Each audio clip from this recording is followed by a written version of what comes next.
Hello and welcome to Parkway Education. Last video में हमने question answers करे थे ओzymandias पोएम की, जो कि क्लास 10th की पोएम है। इस वीडियो में हम जो बचे हुए क्वेश्चन आंसर्स हैं वो देख लेते हैं। तो आइए बिना टाइम वेस्ट करे हम चालू करते हैं इस वीडियो को। तो हमने लास्ट वीडियो में क्वेश्चन 3 तक के करा था। इस वीडियो में हम क्वेश्चन 4 से चालू करते हैं। तो क्वेश्चन 4 है answer the following questions briefly. इसका ए पार्ट है the hand that mocked them and the heart that fed, whose hand and heart has the poet referred to in this line. मतलब question ये पूछ रहा है कि किसके हाथ और दिल के बारे में यहाँ पे बात करी जा रही है। तो इसका आंसर होगा the poet has referred to the hand of the sculpture and the heart of the king ओzymandias।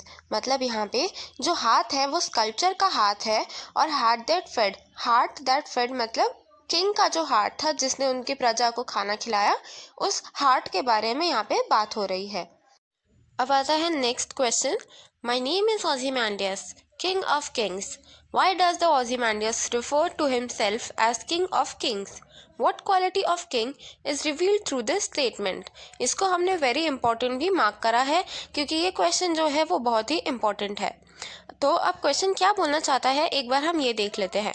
Question हमसे ये पूछ रहा है कि ओzymandias ने खुद को किंग ऑफ किंग क्यों बोला है और इस स्टेटमेंट से क्या क्वालिटी रिवील हो रही है किंग की, क्या पता चल रहा है कि किंग का नेचर जो है वो किस टाइप का था। तो इसका आंसर होगा ओzymandias refers himself as king of kings out of sneer, arrogance, haughtiness and contempt for other kings. It is so as he heads them all in these qualities. This line also shows that Ozymandias had also understood the uselessness of these things but at a later stage. मतलब इसका क्या हुआ कि Ozymandias खुद को king of kings बुलाता है उसके एरोगेंस के कारण और हॉटीनेस के कारण और स्नेयर के कारण, मतलब खुद के घमंड के कारण और गुस्से के कारण वो किंग ऑफ किंग्स बुलाता है और वो चाहता है कि जो दूसरे किंग्स हैं उनको वो कंटेम्प्ट करे। कंटेम्प्ट मतलब उनसे वो उदास होए। It is so as he heads them all in these qualities. मतलब ऐसा क्यों उदास हुए दूसरे किंग्स? क्योंकि ओzymandias उनसे आगे है इन सारी चीज़ों में।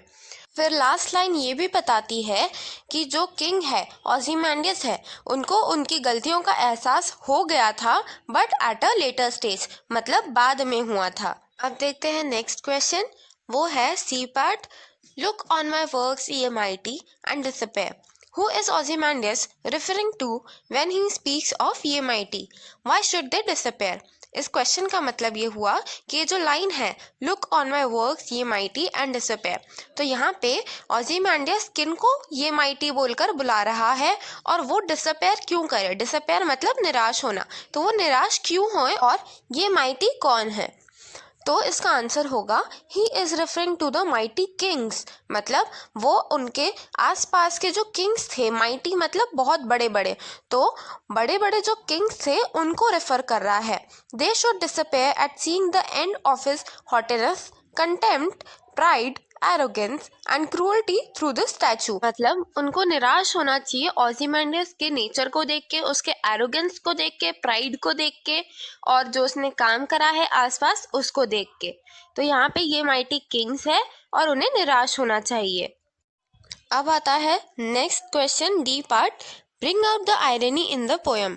मतलब आयरनी क्या है इस पोएम में हमें ये बताना है। तो यहाँ पे जो आयरनी की बात हो रही है ये एक फिगर ऑफ स्पीच है। अगर आपको पता नहीं है कि आयरनी क्या होता है तो इसी सीरीज के आप सेकंड पार्ट को देखना, वहाँ पे मैंने सारी इस पोएम की लिटरेरी डिवाइसेस या फिगर्स ऑफ स्पीच डिस्कस करी है, तो आपको वहाँ पे समझ में आ जाएगा। But to answer this question यहाँ पे हमने लिखा है the irony in this poem is that it shows the arrogance, haughtiness, contempt and cruelty of Ozymandias. But what is the result? The broken statue and the vastness of sand symbolize the uselessness of these emotions. मतलब यहाँ पे irony ये है poem की कि जो ओzymandias है उसका जो स्टैचू था, उसका जो फेस है और उस फेस पे जो एक्सप्रेशंस है उसमें तो बहुत ही क्रूअल्टी है, कंटेम्प्ट है, हॉटीनेस है, एरोगेंस है, सब कुछ है। और वो ये भी बोल रहा है कि मेरे कामों को देखो और तुम निराश हो, पर वहाँ पे तो ऐसा कुछ दिख नहीं रहा है। वहाँ पे जहाँ तक के देखो वहाँ तक के बस सैंड ही सैंड है। तो ये एक कॉन्ट्रास्टिंग पॉइंट है, इसीलिए इसको हम आयरनी बोल रहे हैं। जो ओzymandias का स्टैचू रिप्रेजेंट कर रहा है, उसका इतना घमंड, वो घमंड है किस चीज़ का ये तो कुछ साफ नहीं हो रहा है। इनफैक्ट वहाँ पे पूरा सैंड ही सैंड है। तो इसीलिए यहाँ पे हम आयरनी बोलेंगे कि दो कॉन्ट्रास्टिंग चीज़ें साथ में हो रही है। Now moving on to next question. Next question is nothing beside remains. What does the narrator mean when he says these words. मतलब ये जो लाइन है नथिंग बिसाइड रिमेन्स, इस लाइन के द्वारा नरेटर हमें क्या बोलना चाह रहा है। अब इसका आंसर पढ़ लेते हैं। The narrator means that there is no other thing of the king who once was mighty, powerful, ruthless and cruel. मतलब यहाँ पे नरेटर ये बोलना चाह रहा है कि नथिंग बिसाइड रिमेन्स, ऐसी कोई भी चीज़ नहीं है उस किंग की जो कभी बहुत माइटी था, पावरफुल था, रुथलेस था और क्रूअल था। अब उसकी कुछ भी चीज़ नहीं है। Nothing beside remains. अब नेक्स्ट क्वेश्चन है, what is your impression of Ozymandias as a king. ये CBSE 2016 में आया है और उसी के साथ में एक और ऑप्शन में भी क्वेश्चन है जो है what kind of king was Ozymandias. ये भी 2016 के पेपर में ही आया था। तो इसमें जो फर्स्ट क्वेश्चन है वो ये पूछ रहा है कि आपका क्या इम्प्रेशन है ओzymandias किंग के लिए। सेकंड क्वेश्चन है उसमें ये पूछ रहा है कि ओzymandias एक किस टाइप का किंग था।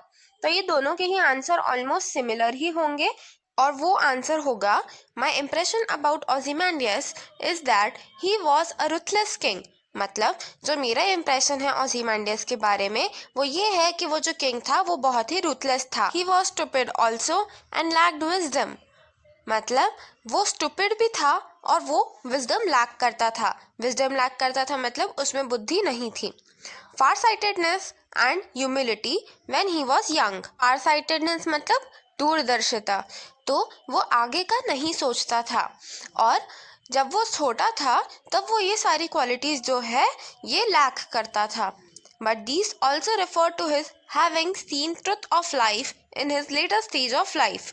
मतलब उसे जो सच्चाई है वो बहुत बाद में, जब उसकी लाइफ ख़त्म होने वाली थी, जब उसकी लाइफ का लेटर स्टेज चल रहा था, तब उसे सच्चाइयाँ और ये सारी ट्रुथ पता चल गई थी। Together with his self realization, मतलब उसको एक सेल्फ रियलाइजेशन भी हुआ था कि जो भी उसने करा वो गलत था और वो बहुत ही घमंडी था। ये उसे बहुत बाद में उसके लेटर स्टेज ऑफ लाइफ में पता चल चुका था। तो अब नेक्स्ट पार्ट पे आते हैं जो है G part. What message is conveyed through this poem और what message does the poem Ozymandias convey. मतलब ये दोनों क्वेश्चन ही सिमिलर है, बस अलग अलग फॉर्म में लिखे हैं। इसमें हमें जो पोएम के द्वारा मैसेज मिल रहा है वो बताना है। ये क्वेश्चंस CBSE 2015 में आए थे, बोर्ड के पेपर में आए थे। अब इनका आंसर देख लेते हैं। The message conveyed through the poem is futility of these traits of arrogance, sneer and cruelty. It also shows all the powerfulness of time and nature. These traits meet an end as it comes to the arrogant king.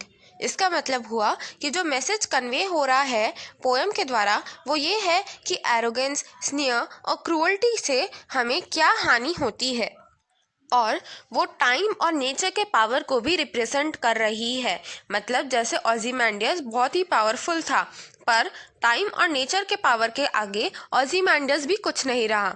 These traits meet an end as it comes to this arrogant king। मतलब ये जो ओzymandias की आई traits थी, जो उसका घमंड था, हर चीज़ में मैं वाला जो क्वालिटी थी उसका एंड हो गया। अब यहाँ पे मैं एक बात और ऐड करना चाहूँगी कि जो मैंने आंसर्स लिखे हैं ये सिर्फ वैल्यू पॉइंट्स है और मैंने बहुत ही कॉम्पैक्ट फॉर्म में इसके आंसर्स लिखे हैं।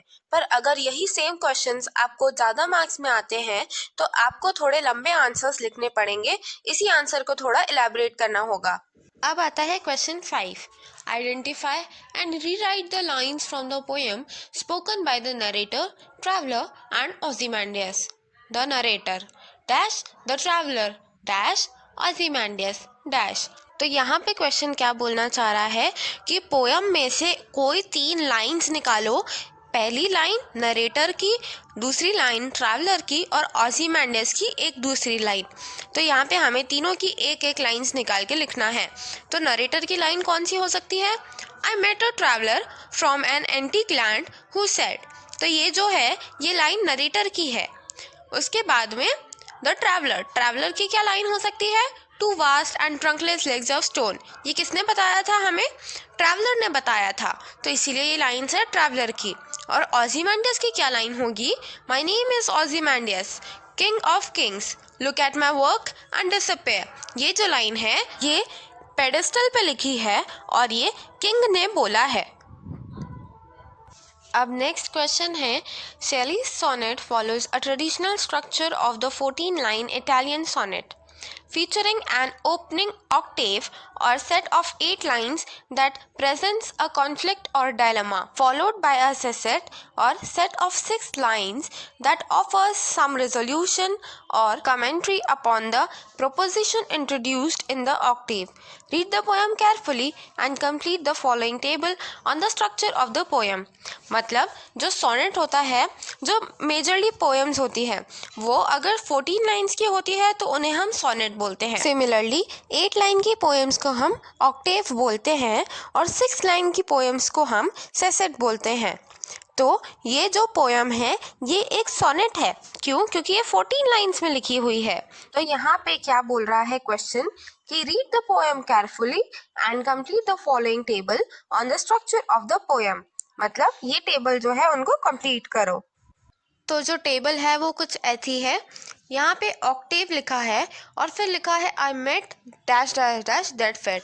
तो यहाँ पे ये जो डॉट डॉट डॉट है तो इसका मतलब क्या होता है कि आई मेट से लेके दैट फेड तक के, तो यहाँ तक के ये जो है ये एक ऑक्टेव है। क्यों? क्योंकि यहाँ तक के पोएम की 8 लाइंस जो है वो कंप्लीट हो चुकी है। तो यहाँ पे इसकी जो राइम स्कीम लिखी है वो लिखी है A B C C D E। तो यहाँ पे जो राइम स्कीम होती है उसका मतलब क्या होता है कि जब भी कोई पोएम लिखते हैं तो उसमें आपस में 2-3 लाइनें राइम करती है।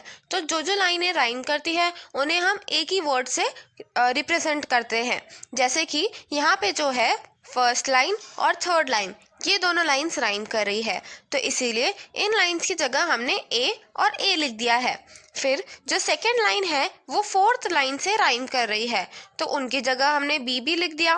फिर फिफ्थ और सिक्स्थ लाइंस एक दूसरे से राइम कर रही है, तो सी। और जो लास्ट की 2 लाइंस है वो एकदम ही अलग है, इसीलिए उनको अलग अलग लेटर्स दे दिया हमने डी और ई। अब जो टेबल का नेक्स्ट कॉलम है उसमें थीम लिखी है और थीम में लिखा है Description of Ozymandias' broken statue, skill of the sculpture and expressions of the king's face। मतलब इन 8 लाइंस में ये थीम फॉलो हो रही है। हमें अब इस टाइप से कुछ टेबल कंप्लीट करना है।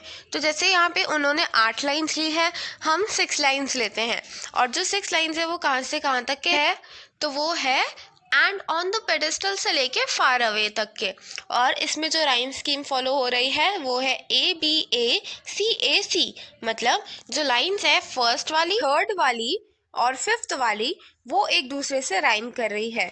जो सेकेंड लाइन है वो एकदम ही अलग है और जो 6th और 4th लाइन है वो दोनों एक जैसे है, इसीलिए उन्हें हमने सी मार्क किया है। अब इन 6 लाइन में जो थीम फॉलो हुई है वो है resolution, futility of power and result of these negative values had by the king Ozymandias. मतलब इन 6 लाइंस में जो किंग की बैड क्वालिटीज है, जो आई ट्रेट्स है, उन्हें हाईलाइट करा है और उन पर बात करी है। तो अब आता है next question number 7। Complete the table listing the poetic devices used by Shelley in Ozymandias. Shelley इस पोएम की राइटर है और ओzymandias इस पोएम का नाम है। तो शेली ने जो भी पोएटिक डिवाइसेस यूज करी है ओzymandias में, हमें वो बताना है। तो इस क्वेश्चन का आंसर यहाँ पे बहुत बड़ा हो जाएगा, इसीलिए मैंने इस पे पूरा जो एक पार्ट है पार्ट 2 उसमें पूरी पोएटिक डिवाइसेस एक्सप्लेन करी है। आपको सेम टू सेम वही पोएटिक डिवाइसेस इसमें लिखनी है। अगर आप चाहें तो सारी की सारी पोएटिक डिवाइसेस भी मेंशन कर सकते हैं, या फिर एटलीस्ट आपको 5 डिवाइसेस यहाँ पे मेंशन करनी है। आई होप आपको वो वीडियो समझ में आया था और ये वाला वीडियो भी आपको समझ में आया है। अगर आपको कोई भी क्वेश्चन हो तो कमेंट सेक्शन में मुझसे पूछ लेना, और इस वीडियो को लाइक करना, शेयर करना और हमारे चैनल पार्कवे एजुकेशन को सब्सक्राइब करना। Thank you so much for watching this video.